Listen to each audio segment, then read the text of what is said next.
එහෙමයි ස්වාමීනි අපි දකිනවා කියව.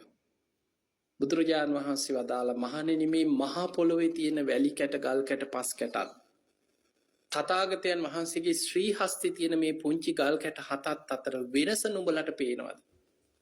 එහෙමයි ස්වාමීනි මහා පොළොවේ තියෙන ගල් කැට පස් කැට වැලි කැට නම් ඉලක්කමකින් ගණන් කරන්න පුළුවන් ප්‍රමාණයක් නෙමෙයි අනන්තයි කියව.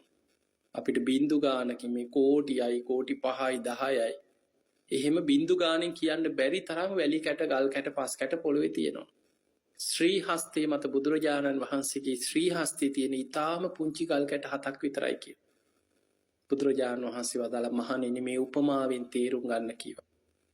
සෝවාන් ඵලයට පත්වෙච්ච කෙනෙක් සසරේ ගෙවල අවසන් කරපු දුක් ප්‍රමාණය මහ පොළොවේ තියෙන ගල් කැට වැලි කැට පස් කැට වගේ කියලා තේරුම් ගන්න කිව්වා. සෝවාන් ඵලයට පත්වෙච්ච කෙනෙක් බිඳලා අවසන් කරපු දුක පොළොවේ තියෙන වැලි කැට ගල් කැට පස් කැට වගේ කිව්වා මහ පොළොවේ තියෙන. හැබැයි ඔහුට තව ඉතිරි වෙලා තියෙනවා දුකක්. ඒ ටික ශ්‍රී හස්තේ මත තියෙන පුංචි ගල් කැට හත වගේ කියලා හිතන්න කිව්වා. ඇයි ඒ සෝවාන් වෙච්ච කෙනා තව උපරිම ඉපදුනොත් උපදින්නේ ආත්ම 7යි. සෝවාන් වෙච්ච පුද්ගලයෝ ආත්ම 7ක් එක දිගටම උපදිනවා කියලා නිගමනයකුත් නැහැ. එහෙම දේශනාවෙත් නැහැ. උපරිම ඉපදුනොත් උපදින්නේ ආත්ම 7යි. සෝවාන් වෙච්ච අය ඉන්නවා ඒක බීජී. ඒ ජීවිතේදීම ඉතිරි මාර්ගඵල අවබෝධ කරලා රහත් වෙලා පිරිනිවන් පාන.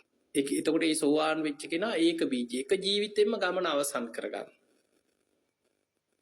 තව ඉන්නවා කෝලංකෝල. කෝලංකෝල කියන්නේ ආත්ම 2ක් 3ක් 4ක් 5ක් 6ක් උපදිනවා. එතකොට මේ සෝවාන් වෙච්ච කෙනා ආත්ම 2ක් වෙන්න පුළුවන් 3ක් වෙන්න පුළුවන් 4ක් 5ක් උපරිම 6ක් ඉපදිලා එයා මාර්ගඵල අවබෝධ කරගෙන රහත් වෙලා පිරිනිවන් පාන. සෝවාන් වෙච්ච තව කෙනෙක් ඉන්නවා එයාට කියනවා සත්තක්කත්තු පරම කියලා. ඒ කෙනා උපරිම ඉපදුනොත් උපදින්නේ ආත්ම 7යි. එතනින් එහා නැහැ. ඒ තමයි උපරිම සෝවාන් වෙච්ච කෙනෙක් ඉන්නවා නම් උපරිම තව ආත්ම ගානක් උපදින එයා උත්සාහ කළත් නොකළත් නතේ බවං අට්ඨමං ආදියන්ති. 8 වෙනි භවයක නම් උපදින්නේ නැහැ කියන. අන්න තේරුම් ගන්න සෝවාන් වෙච්ච කෙනෙක් ලොකු උත්සාහයක් නොගත්තත් මොකද එයා මාර්ගයට පැමිණිච්ච කෙනෙක්. චතුරාර්ය සත්‍යයේ සත්‍ය ඥානෙ ඇති කරගෙන ආර්ය අෂ්ටාංගික මාර්ගයට පැමිණිච්ච කෙනෙක්. එතකොට එයා මාර්ගයේ තුලයි ඉන්නේ. එයා කොහොමත් සීල සමාධි ප්‍රඥා වඩන කෙනෙක්. ආර්ය කාන්ත සීලයට ආපු කෙනෙක්. එතකොට එයාට මාර්ගය හැම වෙලේම නිතින්ම වැඩෙන කෙනෙක්. මාර්ගයට බැසගත්ත කෙනා. එයා උත්සාහ කරත් ලොකු උත්සාහයක් නොගෙන මාර්ගය හිමින් වඩාගෙන ගියත් උපරිම ආත්ම 7යි. නතේ බවං අට්ඨමං ආදියන් 8 වෙනි භවයක නම් උපදින්නෙම නැහැ කියන. එහෙමනම් අපිට පේනවා බුදුහාමුදුරුවෝ පුංචි ගල් කැට 7ක් ශ්‍රී හස්තයට අරගෙන අපිට පෙන්නවා මහණෙනි සෝවාන් ඵලයට පත්වෙච්ච කෙනෙකුට අනාගතේ තව යම් දුකක් විඳින්න තියෙනවා නම් ඒ කියන්නේ කොහේ ඉපදුනත් ඉපදීම දුකක්නේ. ඉපදීම කියන්නේ දුකක්. දිව්‍ය ලෝකේ ඉපදුනත් ජරා මරණ තියෙනවා. මනුස්ස ලෝකේ රජපෞලේ ඉපදුනා සක්විති රජෙක් වුණත් මොන පවුලේ ඉපදුනත් ඉපදීම දුකක්මයි. ලෙඩ වෙනවා වයසට යනවා ශෝක පරිදේව දුක්ඛ දෝමනස් උපායාස කාටත් තියෙනවා. ඉපදුනා නම් දෙවියන්ටත් තියෙනවා මතක තියාගන්න. දෙවිවරුන්ටත් දුක ඇති වෙනවා. කෙලෙස් සහිතයි. දෙවියොත් හඬනවා වැළපෙනවා. දෙවිවරුන්ටත් දුක ශෝකය ඇති වෙනවා. දෙවියන්ගේ ජරාවට පත්වීම බුදුහාඳුරෝ පෙන්වනවා මහණෙනි දෙවිවරු දිව්‍ය විමාන වලින් ආවිෂ ගෙවිලා චුත වෙන්න ලං වෙනකොට පැලඳගෙන ඉන්න මල් මාලා පර වෙනවා. දිව්‍ය සලු කිලුටු වෙනවා. දෙවියන්ගේ දිව්‍ය ශරීර වලින් දහඩිය වැగిරෙන්න පටන් ගන්නවා. දෙවියන්ගේ දීප්තිමත් ආලෝක විහිදිච්ච ශරීරවල දීප්තිය නැති වෙලා ශරීර දුර්වර්ණ වෙනවා.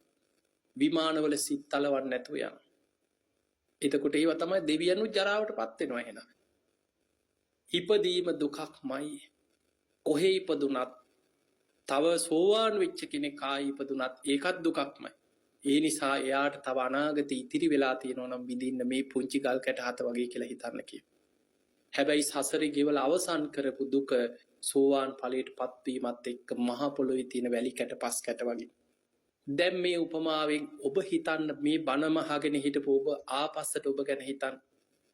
ඔබ සෝවාන් වෙලා නැත්නම්, ඔබ ධර්මය අවබෝධ කරගෙන නැත්නම්, ගෙවාගෙන ආපු දුකත් මහ පොළොවේ තියෙන වැලි කැට, ගල් කැට, පස් කැට වගේමයි ඔබට තව අනාගතයේ තියෙන දුකත් දන්නේ නෑ. තව කොච්චර කල් සංසාරේ යන්න වෙයිද?